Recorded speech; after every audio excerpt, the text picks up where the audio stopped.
dia do oprimido para os de baixo é uma arma contundente como o diário de uma favelada. Carolina de Jesus, exemplo pra Sou estudante também de História, estou no quinto semestre.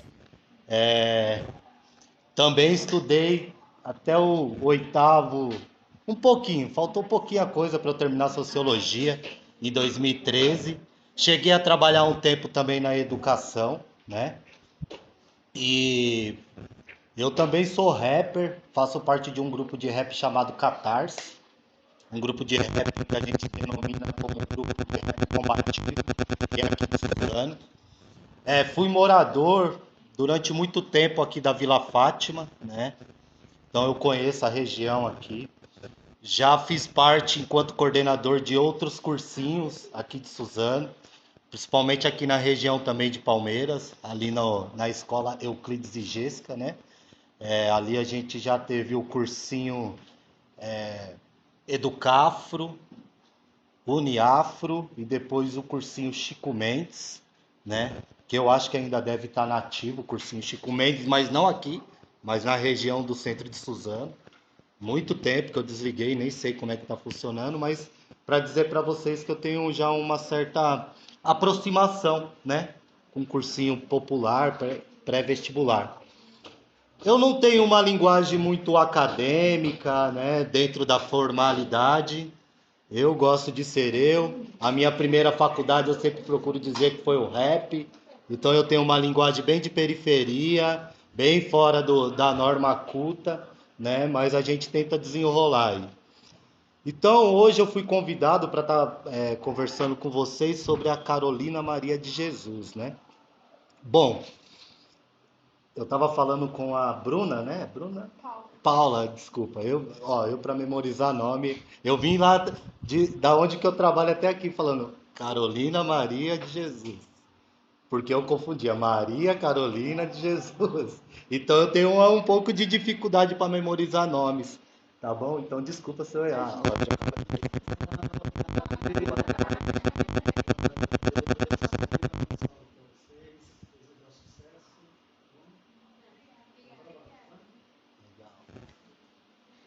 Então, assim, esse convite ele veio bem de última hora, né? É, E assim, me pegou de surpresa, meu, porque falar da Carolina Maria de Jesus assim, é até um pouco desafiador para mim, né? Porque até então, a Carolina Maria de Jesus, eu tive o contato com a literatura dela, que é esse livro que vocês têm aí, que é o Quarto de Despejo, né? E eu li esse livro já tem um bom tempo, já deve ter uns 2, 3 anos. Então, quando me convidaram, eu fui tentar buscar, né, as minhas anotações, buscar na minha memória, né? E eu descobri que eu não tinha mais esse livro. Aí dificultou um pouco mais. Aí eu fui buscar em PDF na internet, mas é aquilo, é diferente quando você lê com as suas próprias anotações, né? Mas de certa forma, eu acho que de alguma forma eu posso estar colaborando com vocês numa questão mais biográfica da Carolina Maria de Jesus, né? Como vocês, hoje é a inauguração do cursinho, a primeira aula, né? Eu acho que no decorrer do cursinho, provavelmente os professores de literatura vão estar trabalhando com vocês mais aprofundadamente o conteúdo do quarto de despejo, porque se eu não me engano, não lembro em qual ano que foi, mas esse livro caiu no vestibular. Ele sempre cai em vestibular. Então acredito que os professores que forem trabalhar com vocês de literatura vai estar colaborando mais do que eu em relação ao livro, mas a gente também tenta desenrolar um pouquinho aí, né? Então, gente, o que eu preparei para vocês? Eu sou meio prolífico, assim, eu começo a falar e eu acabo sendo muito. Eu acabo perdendo um pouco a noção do tempo, né? Então, eu até pedi para ela falar aqui para mim o horário. E aí, o que eu pretendo fazer com vocês? Fazer uma breve introdução, né? Uma breve apresentação da biografia. E aí, a gente vai interagindo. Só que vocês têm total liberdade para interromper a hora que vocês quiserem, para tirar qualquer dúvida, né? Eu procuro dizer que assim, eu trabalho, né, numa perspectiva de educação, numa perspectiva libertária e emancipadora, né? Então eu tenho como ponto de partida o Paulo Freire, né? E o Paulo Freire ele fala que a melhor forma de fazer o conhecimento fluir é através dos diálogos, né? O professor ele não pode ser o detentor do conhecimento e vocês apenas receptores da mensagem, né? Então eu trabalho nessa perspectiva, então vocês se sintam à vontade, né, para perguntar, questionar, que a gente está aqui para fazer o conhecimento fluir junto. Lembrando que eu estou aqui com a minha companheira e com meu filho também, né, me acompanhando aqui. E a Maria, né, minha companheira, ela é um pouco tímida, mas ela entende mais do que eu, da Carolina Maria de Jesus. Então fique à vontade também, Maria, tá bom? Para colocar suas indagações. Eu acho que a gente só tem a agregar. Vamos ver se futuramente aí eu também consiga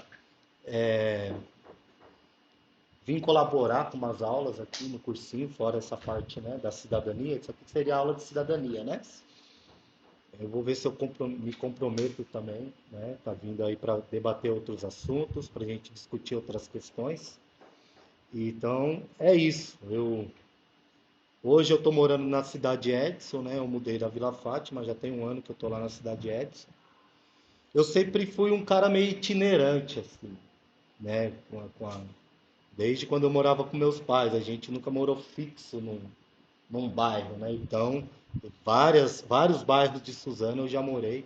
Então, tem essa questão itinerante.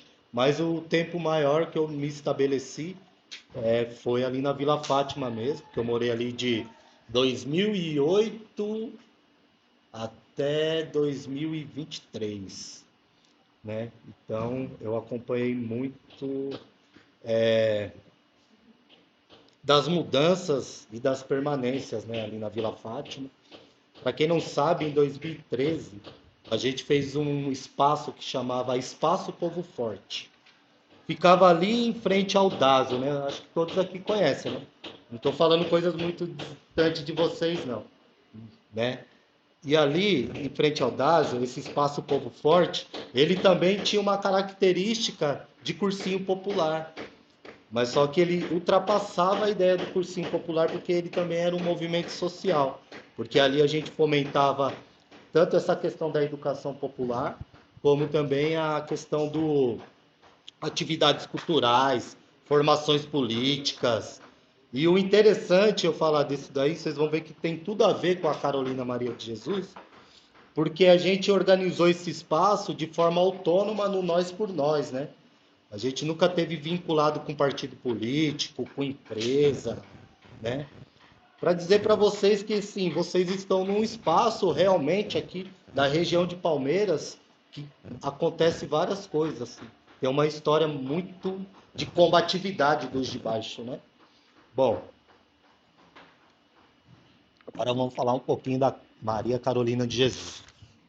Eu fiz algumas anotações aqui, pessoal, e a minha ideia era fazer um slide, né?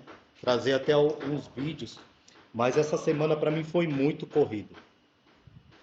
Além de eu trabalhar lá no centro de São Paulo, eu também estou fazendo um estágio, né? Inclusive estou fazendo estágio aqui no Campo de Menezes. Né? Faço estágio de manhã. Né? História, então foi muito corrido, né? Eu não tive tempo, peço até desculpa. Eu fiz as minhas anotações vindo no trem aqui, né? Mas eu acredito que possa vir colaborar. Então, assim, ó, vamos lá. A Carolina Maria de Jesus, ela nasce em Minas Gerais, na cidade de Sacramento, em 1914. Bom, então nós estamos falando ali na segunda década do século XX. Então, para a gente chegar até essa segunda década do século XX, a gente tem que buscar uns antecedentes. A gente só entende o ensino popular no contexto histórico de um fenômeno histórico voltando no passado. A gente tem que fazer esse exercício. Então, assim, eu vou ser bem breve. primeiro a gente tem que se situar em que tipo de sistema, de sociedade que a gente está inserido, né? Eu vou falar coisas óbvias, talvez, aqui para muitos, mas a gente vive numa sociedade capitalista, né? De forma bem redundante, né? Mas o capitalismo, ele é um sistema socioeconômico em que suas leis e regras estão pautadas na lógica do mercado. E essas leis e regras, ela permite uma classe explorar a outra para obter lucro. Resumidamente, isso é o capitalismo. É lógico que ele é um pouco mais complexo. Então, o capitalismo ele começa a germinar ali a partir do século XV, com a expansão marítima europeia. Quando a Europa ela começa a se expandir, né? E ela chega aqui na América, né? E com a chegada na América, eles ocupam os territórios, né? Esses territórios e começam a explorar minérios, ouro, prata, as especiarias. Então já tem esse comércio sendo precursor do capitalismo. Bom, e com isso,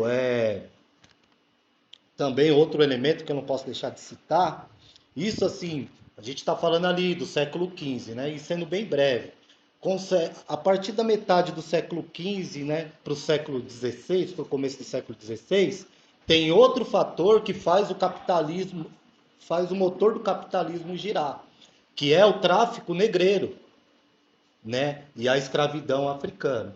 Para quem não sabe, a escravidão africana no Brasil e na América praticamente durou 400 anos, né? E o que nós temos nessa realidade dentro do Brasil? O Brasil ele é dividido por 3 períodos, vocês sabem: colônia, império e república, né? Brasil, colônia e império, né?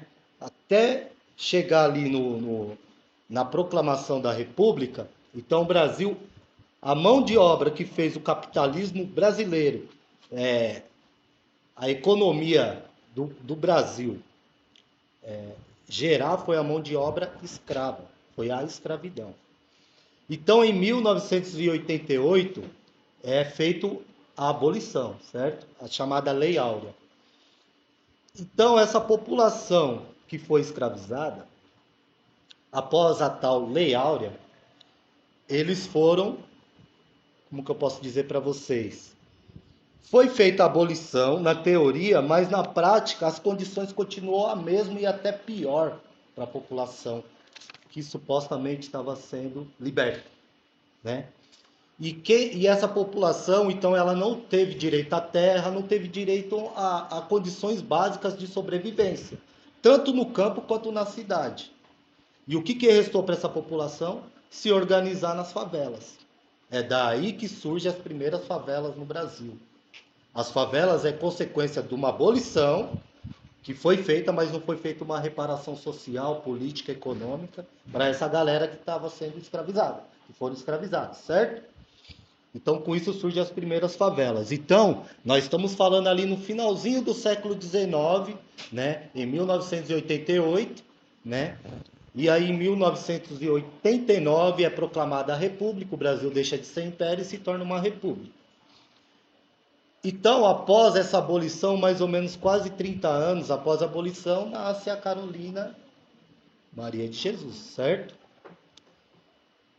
E muitos, quando vão falar da Carolina Maria de Jesus, colocam ela como uma pessoa que ela foi uma pessoa que foi obra do acaso. Ela entrou na literatura por acaso. Foi uma pessoa que um desvio da normalidade, né? Por quê? Existe até acusações mais racistas e mais pesadas de dizer que o livro nem foi escrito por ela. Ela foi usada por um jornalista chamado Adálio Dantas, né? Que por acaso ele estava fazendo uma reportagem sobre a favela do Canindé, no qual a Carolina Maria de Jesus morava, residia, Ele estava fazendo uma reportagem lá de um parquinho e por acaso encontrou a Carolina Maria de Jesus gritando com as pessoas adultas que estavam ocupando o parquinho, né? E aí ela falou assim, ó, se vocês não saírem desse parquinho, eu vou colocar o nome de vocês no meu livro. E aí isso, o jornalista estava próximo e ouviu, opa, calma aí, livro? Que livro? Foi conversar com ela e ela explicou para ele que tinha escrito, né? Tinha algumas coisas escritas, que era o diário dela, que era o dia a dia da favela, né? O cotidiano da favela. Ela tinha um registro diariamente do cotidiano da favela. Então, quando se falam disso, se falam no intuito meio que pejorativo, tá vendo? É de desconfiar. Porque vocês leram, né? Pelo que eu estou vendo, todos estão com o livro, provavelmente todos e todas leram ou começaram a ler, certo? Vocês leram? Quem leu aqui? Levanta a mão. Está tendo o primeiro contato com o livro? Ah, legal, bacana. Então, quando vocês começarem a ler o livro, eu garanto para vocês que vai ser hipnotizante. Vai ser um livro que vai levar vocês para outra dimensão filosófica, para uma dimensão sociológica, para uma dimensão histórica e uma tremenda de uma sabedoria que você olha e fala, não é possível. Uma favelada escrever um livro desse, uma sabedoria dessa. E foi exatamente esse pensamento que, quando foi lançado o livro, ficou permeando. Principalmente nos espaços em que só ia a elite intelectual brasileira, né? E aí, agora eu vou fazer uns antecedentes, antes de chegar ao lançamento do livro, para a gente já ir quebrando essa mentalidade racista, de que uma mulher negra, favelada e semi-analfabeta, tá, pessoal? Tem esse detalhe ainda. Bom, a Carolina Maria de Jesus, ela tinha um avô, que o apelido dele era Sócrates africano. O avô dela, ele era um alforriado. Vocês sabem o que é alforria, pessoal? Hã? Alforria. Alguém sabe? Alguém quer falar? Quer falar? Tá tranquilo? Alforria, vou ser bem breve, tá? Mas a alforria era uma lei que permitia o, o negro que ajuntasse, o africano, né? Que ajuntasse uma determinada grana, ele podia comprar sua liberdade. Ou assim como o seu dono também poderia, se o governo desse grana para o seu dono, comprar também a alforria, ou seja, a liberdade desse escravizado, né? Então é isso. Quando vocês pensarem em alforria, lembre-se que está falando de uma compra de liberdade. É isso. Bom, então ele era um alforriado. Ele conseguiu ajuntar uma grana e comprou sua própria liberdade. E o que acontece, pessoal? A mãe da Carolina Maria de Jesus, ela também era fruto do ventre livre. Opa, desculpa, estou falando errado. Não, a mãe do avô da Carolina de Jesus. Ela também era fruto do ventre livre. Vocês sabem o que é a lei do ventre livre? Legal. Cobrem isso do professor de história de vocês, porque tudo isso que eu estou falando cai nas provas, tá? Estou até adiantando esse lado aí para vocês aí. A lei do ventre livre também foi uma lei criada porque o Brasil, antes de chegar na Lei Áurea, ele passou por diversas leis paliativas. Então existia a lei do alforriado, a lei do ventre livre, a lei do sexagenário, né? A lei de Eusébio de Queiroz. Então, antes de chegar então, palativamente, o Brasil ele foi construindo várias leis. E a lei do ventre livre concedia para o filho que nascesse da escrava, naquele período que foi decretada a lei, se ele nascesse a partir daquele período, ele já era livre. Legal? Entenderam? Isso é a lei do ventre livre. Então, tinha a lei, a escravizada estava grávida, nascia o bebê, bom, estava livre. Bonito, né? Ver assim, nossa, como o Brasil estava sendo justo, né? Bom, É daí também que começa a surgir as primeiras crianças moradoras de rua, tá, pessoal? Para vocês pensarem um pouquinho. Bom, eu não vou entrar nesse detalhe porque aqui a ideia é para falar sobre a Carolina Maria de Jesus. Viu como eu sou meio prolixo que eu estou te falando? Bom, e eu não sou muito bom para dar aula de literatura também não, pessoal. Meu negócio é história, quer dizer, dou umas enroladas, né? Umas enroladas em história, em sociologia, mas vamos lá. Então, o Sócrates africano, que era o avô da Carolina Maria de Jesus, ele tinha em sua cultura uma ancestralidade que é afro e também é indígena. Que tipo de ancestralidade é essa? Após os afazeres do dia, principalmente no cair da noite, eles faziam uma fogueira e nessa fogueira eles faziam uma roda no qual tinha a transmissão da história africana através da oralidade nessa roda. Então, a Carolina Maria de Jesus, ali, ela na infância e na pré-adolescência, ela conviveu com esse tipo de sabedoria. Então, o avô transmitia tudo o que passava e que ele conhecia da África e também da escravidão no Brasil. Então, ele passava uma consciência de classe, né, para Carolina Maria de Jesus. Então, ela tinha total consciência do que era a escravidão. Ela sabia, né? E tem um outro detalhe que é o seguinte: na biografia da Carolina Maria de Jesus, fala que ela era uma criança bem quieta. E essa inquietude dela, ninguém segurava ela. Pensa numa criança que hoje a gente fala que é imperativa, né? Aquela criança que ninguém segura, que é muito agitada, tal, tal, tal. Assim, quando você lê na biografia, dá a entender isso. Ela era uma criança bem agitada. E a mãe dela trabalhava numa casa de umas burguesa branca, ricaça, né? E essa burguesa que a mãe dela trabalhava, essa pessoa, essa mulher rica, ela fazia parte dessa religião que a gente conhece como espiritismo. E o espiritismo, ele é uma das religiões no Brasil precursora em fazer caridade de educação para as crianças pobres no Brasil. Então a Carolina Maria de Jesus, ela teve a, entre aspas, oportunidade de estudar nessa escola. Só que ela só fez o primeiro e o segundo ano do primário. Então ela só aprendeu a ler e escrever. E ela era muito assim, para frente, né? Ela não se adaptava naquele ambiente. Porque na própria biografia dela vai dizer que ali ela era chamada de macaca, de negra suja, de tudo que é pejorativo.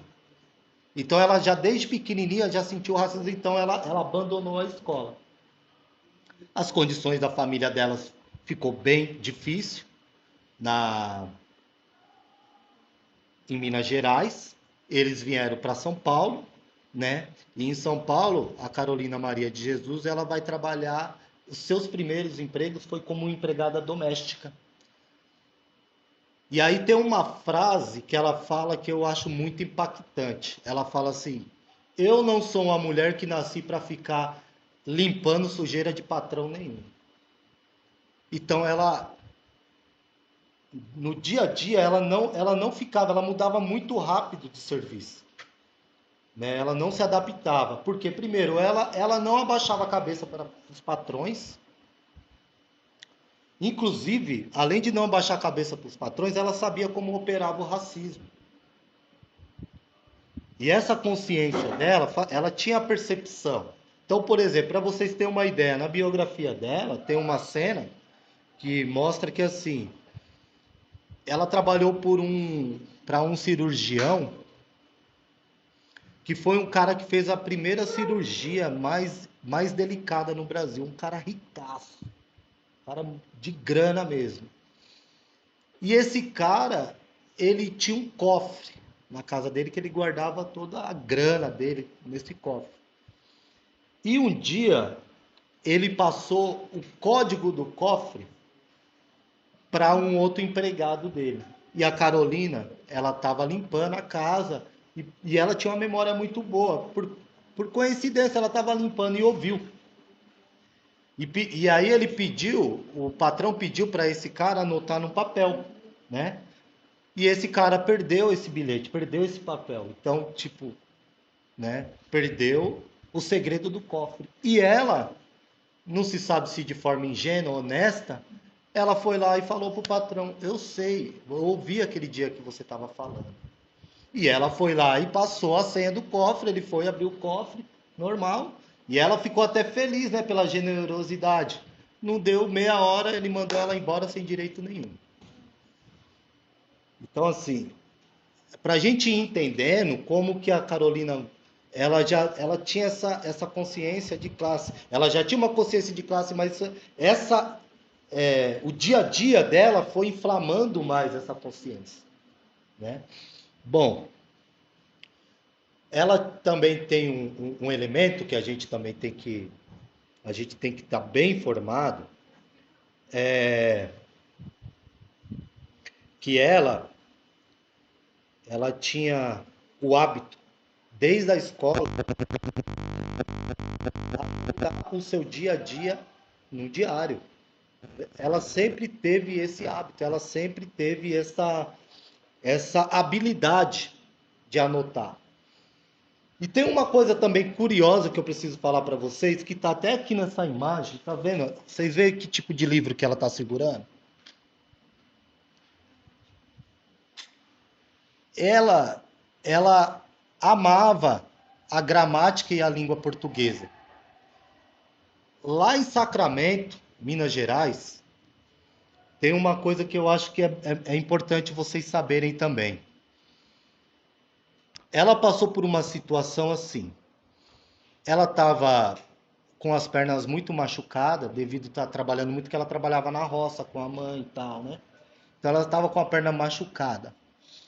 Só que na escola ela tinha ganhado um livro semelhante a esse, que era um livro de gramática. Só que ele era um livro bem grossão e bem grande assim, né? E ela, toda vez, ela ficava na esquina da casa dela, na frente da casa dela, sentada lendo esse livro.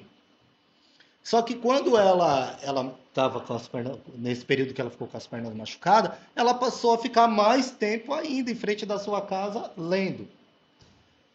E aí as pessoas ao redor começaram a achar estranho, né? Por quê? Lembra que eu falei que ela era uma menina bem imperativa e tal, bem agitada?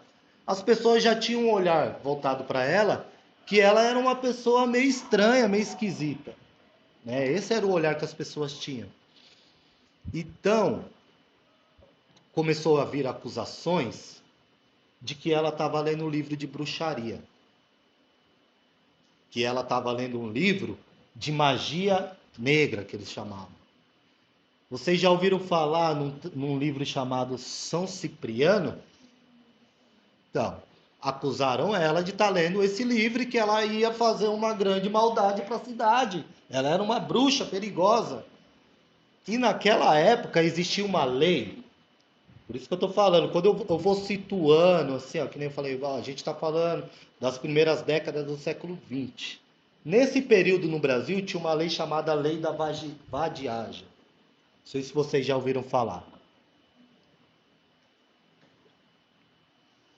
Lembra que eu falei para vocês quando fizeram a abolição da escravatura?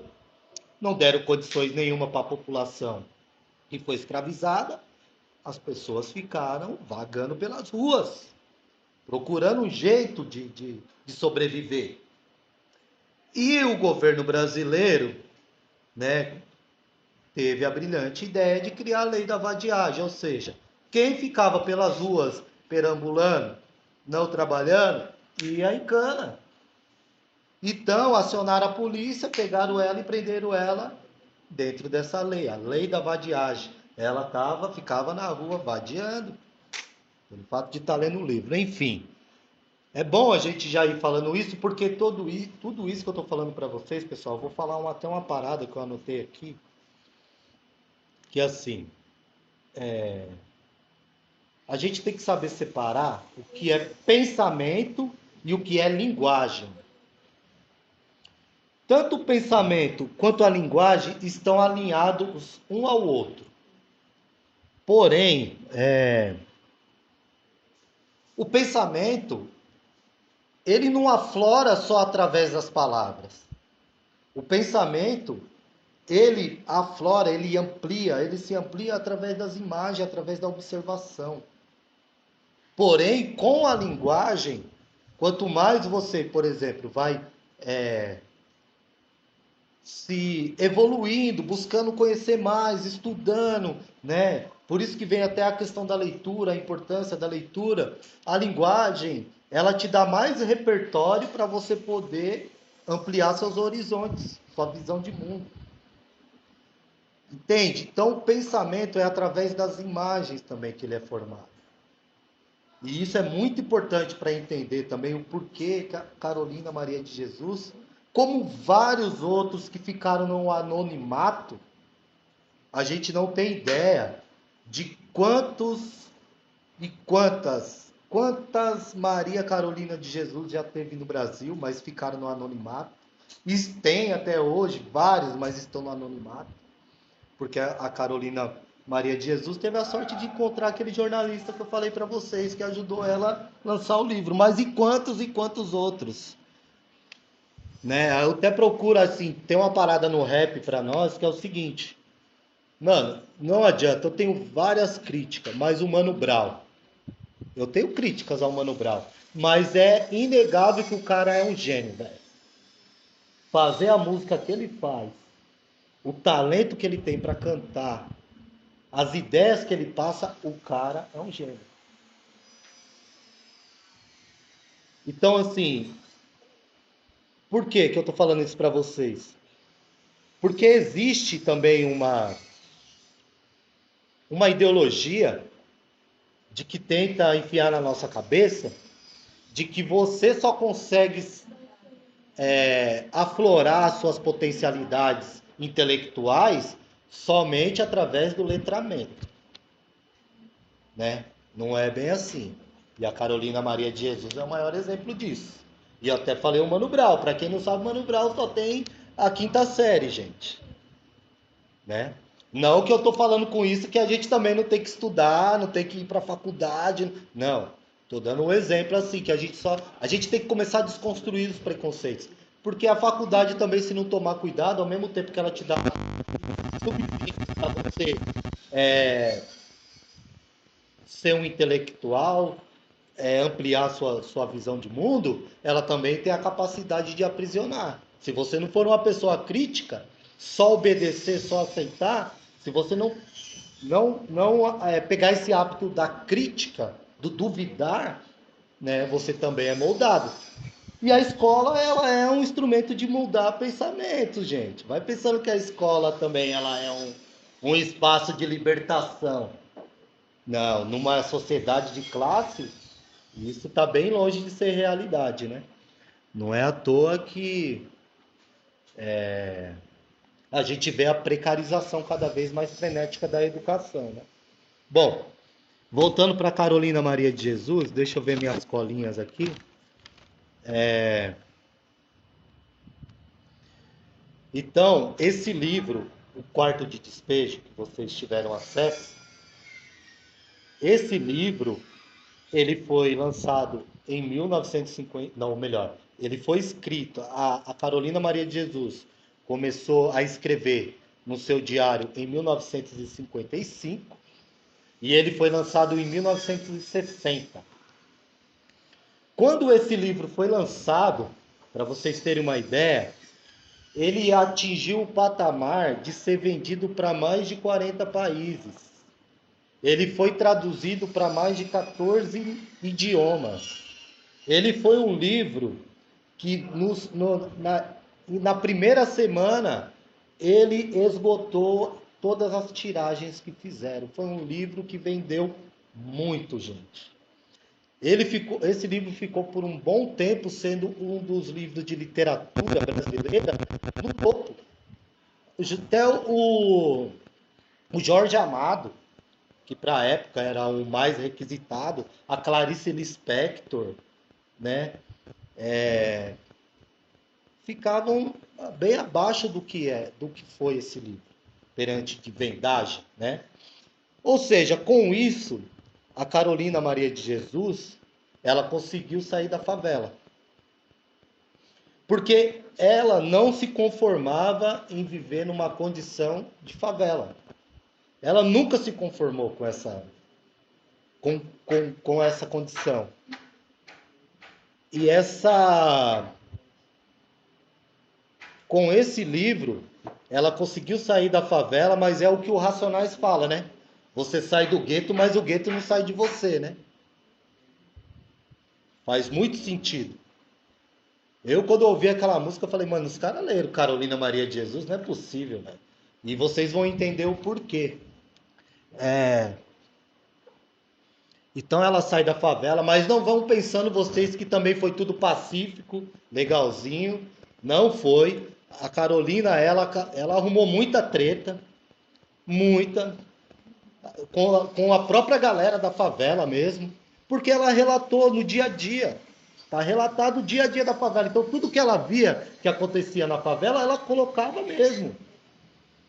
Assim, desde brigas mesquinhas, brigas banais, inveja, tudo que ela via na favela. Só que tem um diferencial. Ela nunca culpabilizou o favelado por essa condição. É aí que vocês já vão sacando aí no livro, né? Ela nunca culpou o favelado, a favela por sua condição. Pelo contrário, ela tinha total consciência de que a favela vinha dessa condição histórica que eu contei para vocês aqui. Ela tinha total consciência disso. Então, mas só que ela falava e muitas das pessoas se sentiram incomodadas. Meu, essa aproveitadora. Então ela saiu da favela ali, mas foi uma história de amor e ódio. Uma boa parte da favela amou, porque ela, né, legal, da outra não gostou. E quando tem até um episódio que mostra que quando ela estava saindo da favela, começaram a jogar pedra no caminhão, xingar ela, e a outra saía na porrada, não, ela não tem nada a ver com isso, enfim. Ela sai da favela e vai morar num bairro de Santana. Não sei se vocês conhecem. Bairro de Santana de São Paulo. Nesse bairro ali, ainda é, né, considerado, mas na época era considerado uma área nobre de São Paulo. E na cabeça da Carolina Maria de Jesus, ela achava que quando ela saísse da favela e tivesse uma condição de vida boa, as coisas para ela iam mudar. E ela seria muito respeitada porque ela era uma grande escritora, né? E ficou evidente nesse livro. Só que assim, pessoal, essa ideia que ela tinha não durou muito tempo. Por quê? Primeiro, uma outra coisa que eu não falei da biografia dela. Ela era mãe solteira, tá? Ela tinha 3 filhos. E detalhe que eu vou falar para vocês. E ela era mãe solteira por opção mesmo. Porque ela já tinha uma visão de que era o homem. Ela tinha essa visão do que era o patriarcado. Na biografia, no próprio livro, ela vai falar.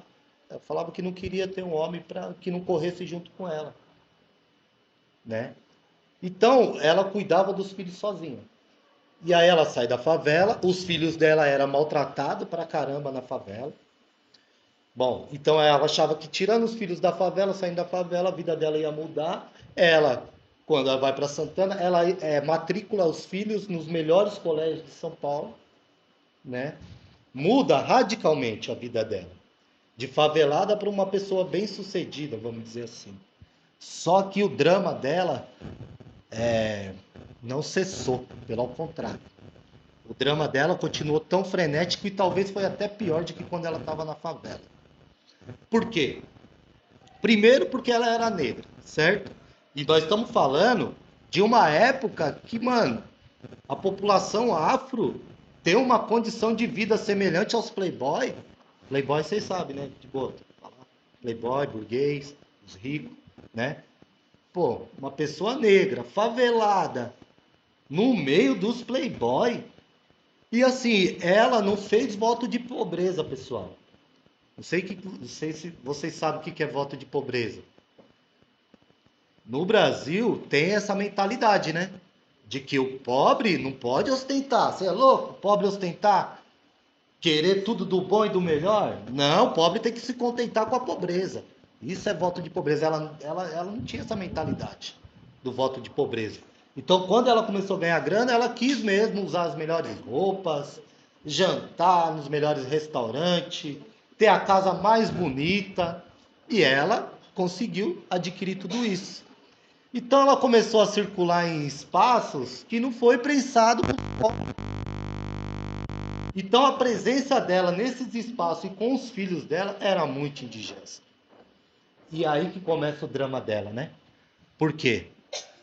Ela começou a ser muito hostilizada. Ela começou a ter muito gasto. Por exemplo, para vocês terem uma ideia, que todos os dias a vidraça da casa dela era quebrada pelos vizinhos ricos. Só que aconteceu até uma coisa inusitada, para vocês terem uma ideia, que nunca aconteceu com ela na favela. Começaram a jogar. Vou falar essa palavra, mas todos são adultos aqui, é de boa. Começaram a jogar merda na casa dela, gente. Os ricos fazendo isso, tá? Ela chegou no limite. Então o drama dela continuou tão cabuloso como ela estava na favela. Pior, né? Porque nunca jogaram merda na casa dela. Isso é muito humilhante, gente. Bom, então a Carolina Maria de Jesus, ela vai sair de Santana, vai comprar uma chacrinha na região de Parelheiros e lá ela vai ficar até o fim da sua vida. Bom, deixa eu ver o horário.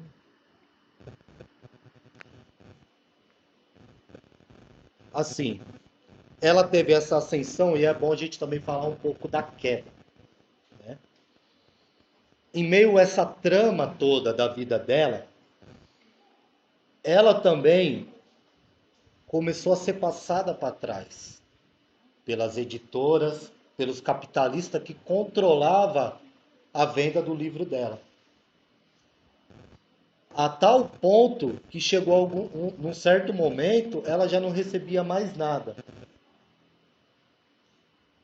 Ela tentou escrever outros livros de forma independente, chegou a lançar outros livros, ela tem outros livros. Ela tem um livro que se chama Casa de Alvenaria, Diário de uma Ex-Favelada. Bacana, vale a pena também, porque nesse diário ela vai descrever essa experiência que eu estou falando para vocês de ter morado numa casa de alvenaria, que é tão contundente quanto esse daí, o Quarto de Despejo. Não teve o mesmo impacto, por quê? Primeiro porque ela não teve esse marketing, né, das editoras, esse marketing da mídia, da literatura, dos que eram envolvidos com esse universo da literatura. E segundo, ela causou muita inveja também na elite letrada. Tem episódios que mostram que até o próprio Jorge Amado fez alguns tramas para queimar ela, para vocês terem uma ideia. A única pessoa que aparece na biografia dela como uma pessoa firmeza que correu junto com ela foi a Clarice Lispector. Só que tem uma questão aí. Ela tem uma foto famosa junto com a Clarice. A gente podia até ver aqui, ó, para contextualizar. Como é que eu faço aqui? Você me ajuda aqui, por favor? Para ficar mais fácil para a gente visualizar. Coloca aí, Clarice. Vamos ver se vai.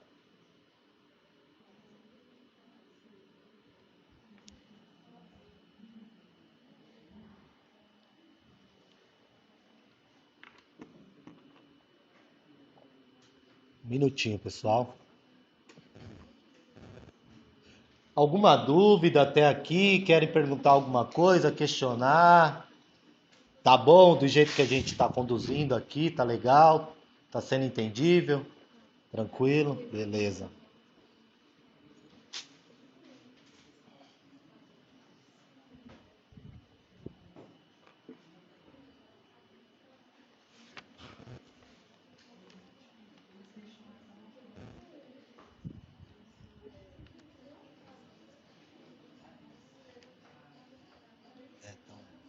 Não tá indo?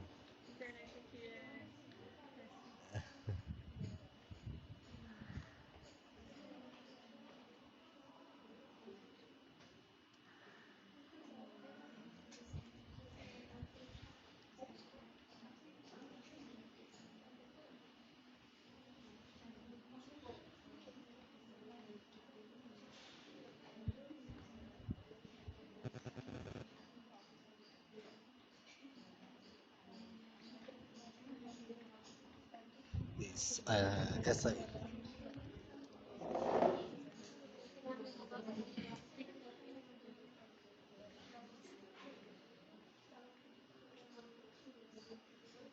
Não, pode ser essa mesmo?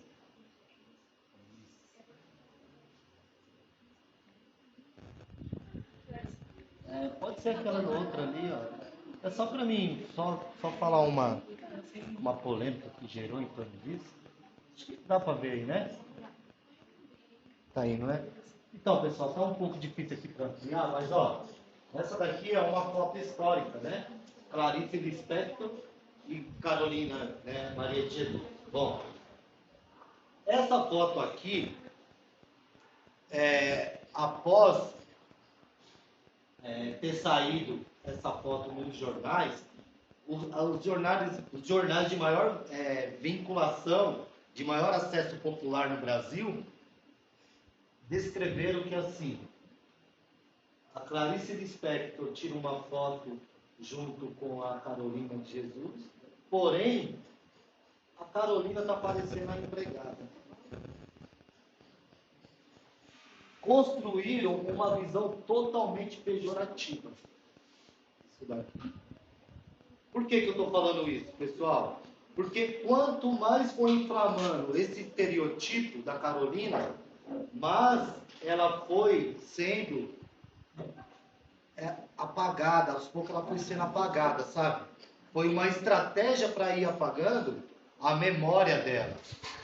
Foi uma estratégia que a elite letrada, né? Porque a literatura sempre foi pensada para... No final eu vou falar um pouquinho para vocês, para a colonialidade. Depois eu vou conversar um pouquinho com vocês sobre isso, para ficar mais claro. Mas a literatura sempre foi pensada para os privilegiados, para os bem-nascidos, para os herdeiros da casa grande, os herdeiros dos senhores de escravo. Nunca foi pensado para o escravizado, para o pobre. Então a estratégia que a mídia achou para ir aos poucos, tirando a Carolina de cena, foi criando esses pejorativos. E aí, quando ela, que nem eu falei para vocês, quando ela vai morar no sítio, ela já está com essa dificuldade financeira, chega a tal ponto, para vocês terem ideia, ela passa novamente a ser catadora de materiais reciclados. Ela volta novamente para aquela vida de catadora. E aí se torna pior ainda do que era antes para ela. Sabe por quê? Porque esse livro, ele causou tanto impacto na sociedade, tanto na classe rica também entre os pobres, que muitos dos pobres tinham um olhar um pouco assim, pejorativo, que falava que ela assim, ela estava disfarçando. Ela estava disfarçando novamente para conviver, para ficar entre os pobres, para poder falar sobre a vida dos pobres e ganhar dinheiro. Então ela passou a ser hostilizada até pela galera que catava materiais recicláveis.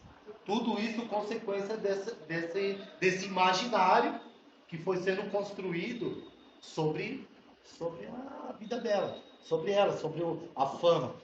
Bom, aí eu preciso dar um passo a mais com vocês, por causa do horário.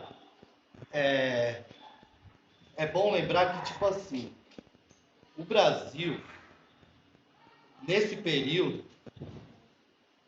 do lançamento do livro, o Brasil ele estava passando por uma turbulência política no qual desencadeou a ditadura militar.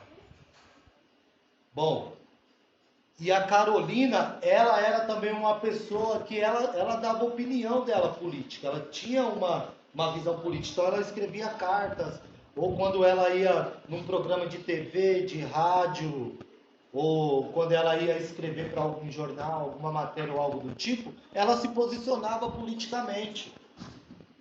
E ela tinha uma inclinação, perante a sua visão de ser uma pessoa que vem de baixo, da pobreza, ela não compactuava com os políticos que eram ricos.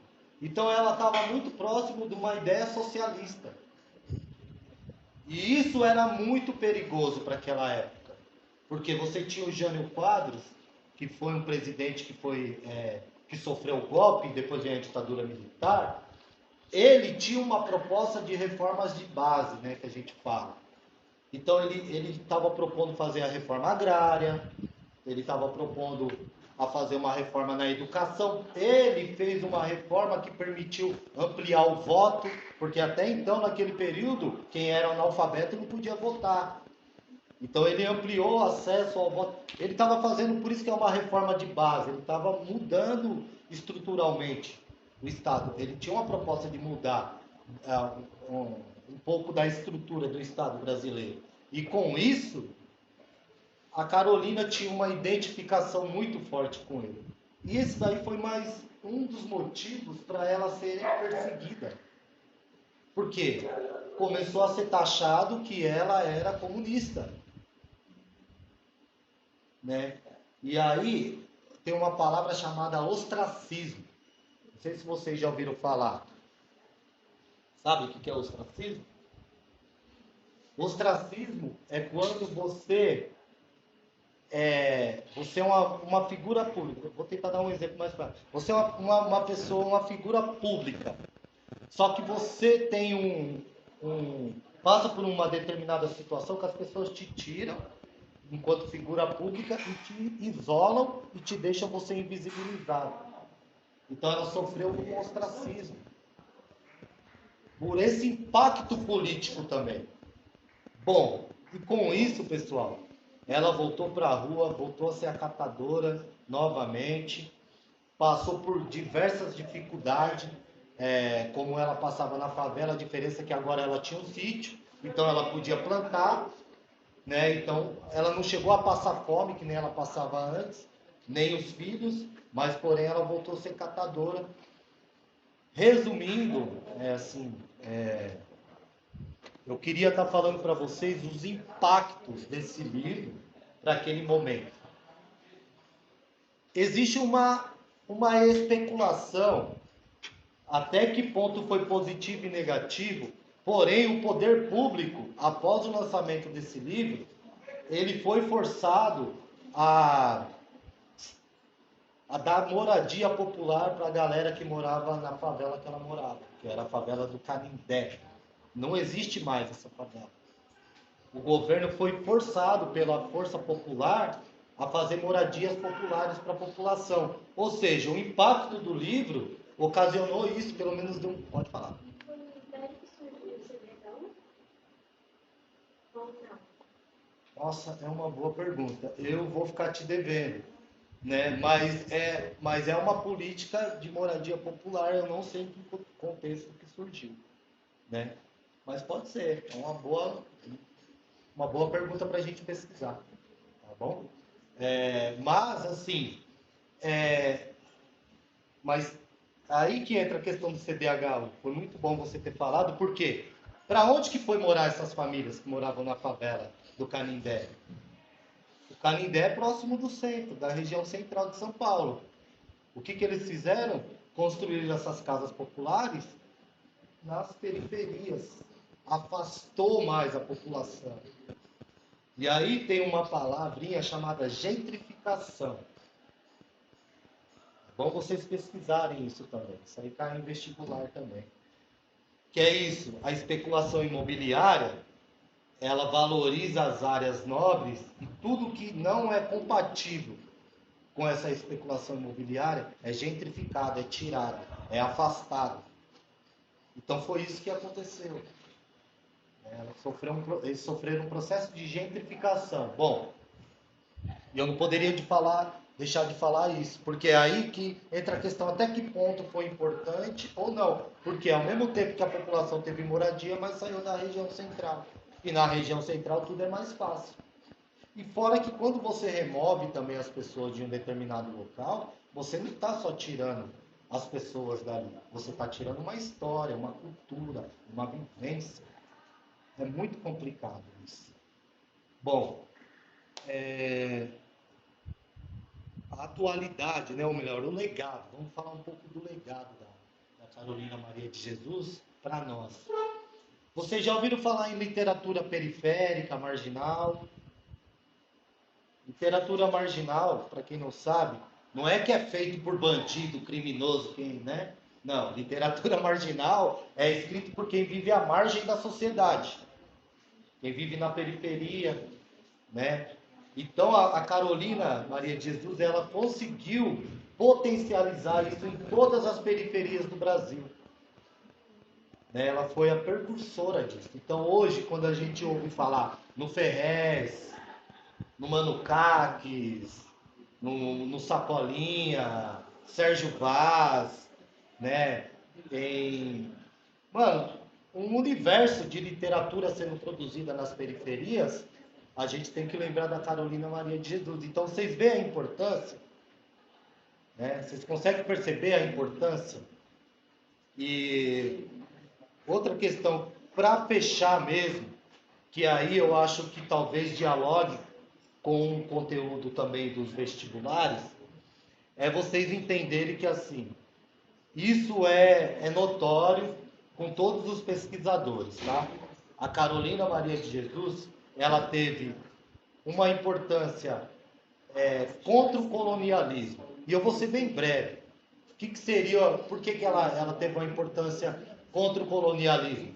Porque o colonialismo, ele é um tipo de ideia em que as coisas só são boas, só são progresso, só são legais, interessantes, evoluída, quando é feito a partir dos critérios da Europa.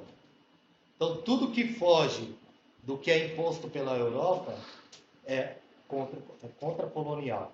Porque a colonização é o universo, ou melhor, é o ethos, né? O ethos que fala a norma, a organização, o sistema imposto pela Europa, tá? Então é importante ter isso em mente. Outra questão, a questão racial, a questão de raça, tá?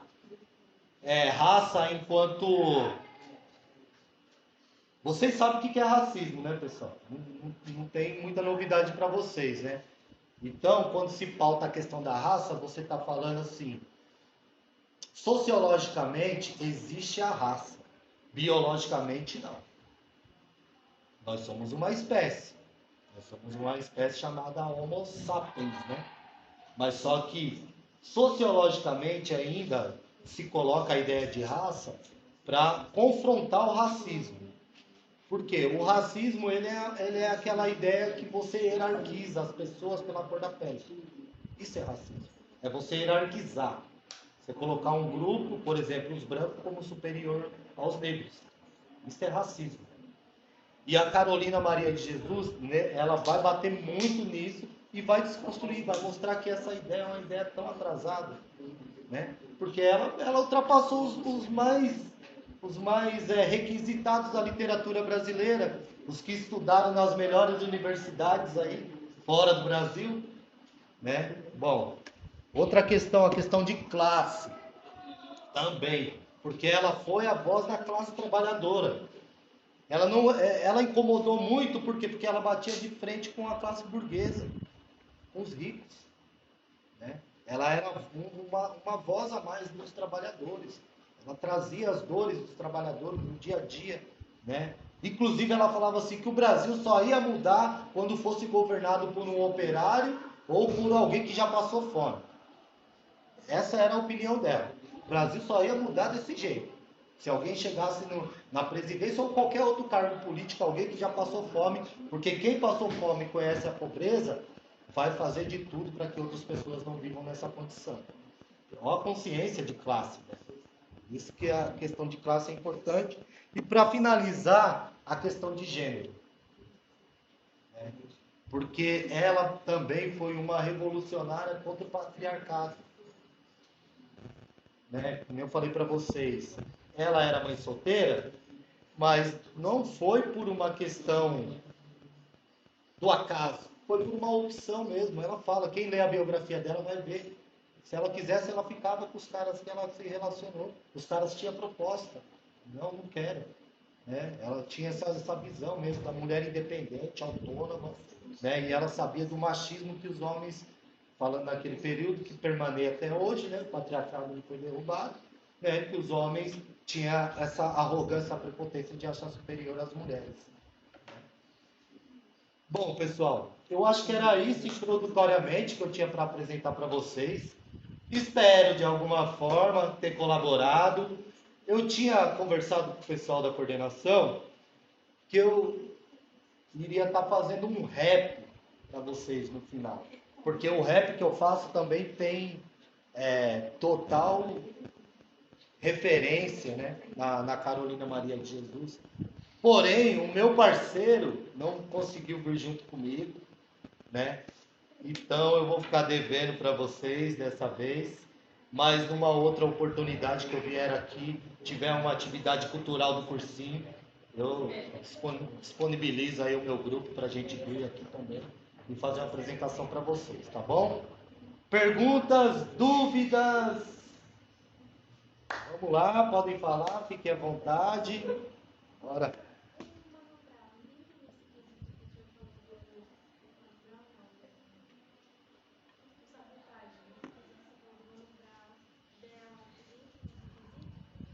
Eu acho que o Sabotagem, ele é um cara mais, que está mais próximo da Carolina de Jesus. Porque o Sabotagem, diferente do Mano Brown, o Mano Brown ele sempre foi um cronista da periferia. Mas até onde eu sei, ele não era envolvido com, por exemplo, com crime, com as drogas. Diferente do Sabotagem. Entendeu? O Sabotagem ele era assim, ele era traficante, ele foi preso, ele tinha essa vida mais. E além de tudo, ele morava no barraco, né? Entendeu? Eu não sei, o Mano Brown se ele morou em barraco, ele sempre morou em periferia. Mas o Sabotagem eu acho que ele chega mais próximo ainda. Tem tudo a ver, sim. Tá bom? Nada. Vamos lá, pessoal, mais alguma coisa, alguma dúvida? A escrita a da Carolina é parecida com a da Clarice, porque recentemente eu estava relendo, né? A Uma Hora da Estrela. E o jeito que a Clarice escrevia era um jeito muito complicado, assim, de ler. Um jeito muito formal, né? Para você, como elas duas estão ali, parecendo que estão. Elas estão no evento. No evento de lançamento do livro da. Elas escreviam isso, eu pergunto se elas escreviam de um jeito parecido, assim. Então, a Carolina, ela tinha total domínio desse linguajar mais intelectualizado, mais acadêmico, né? Ela dominava, tranquilo. Só que ela queria escrever de um jeito que a favela fala. Então você vai achar muitas palavras nesse livro que você vai falar, não. Por exemplo, tem a palavra ali, aparece toda hora. Como é que é? Educação. Ela não escreve educação. Você entende? Às vezes eu falo um pouco alto, eu acho que a minha voz está acabando, desculpa. Às vezes eu falo, é coisa de professor mesmo. Muito barulho no ouvido, você vai levantando. Mas assim, então ela não tinha, ela tinha uma escrita mais de periferia, mais do povão, mais popular, né? Mas por opção mesmo, não porque ela não dominava. Eu também acho bem difícil os escritos da Clarice Lispector. Eu gosto, mas é difícil. Tem hora que eu tenho a vontade de dar uma bica no livro, assim. Pô, mano, não é possível, né? Eu não tô entendendo isso. E, assim, é legal que você falou também da foto.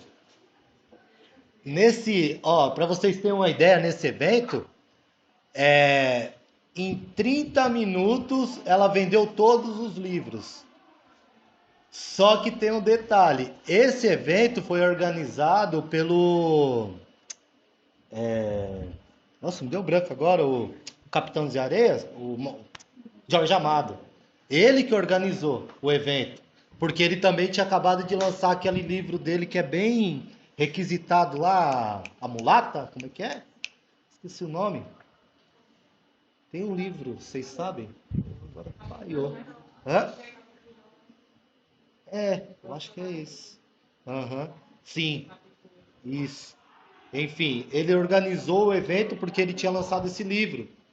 E aí por isso que fala que ali começou a ter algumas questões assim que ficou meio problemática. Porque ele não vendeu nada.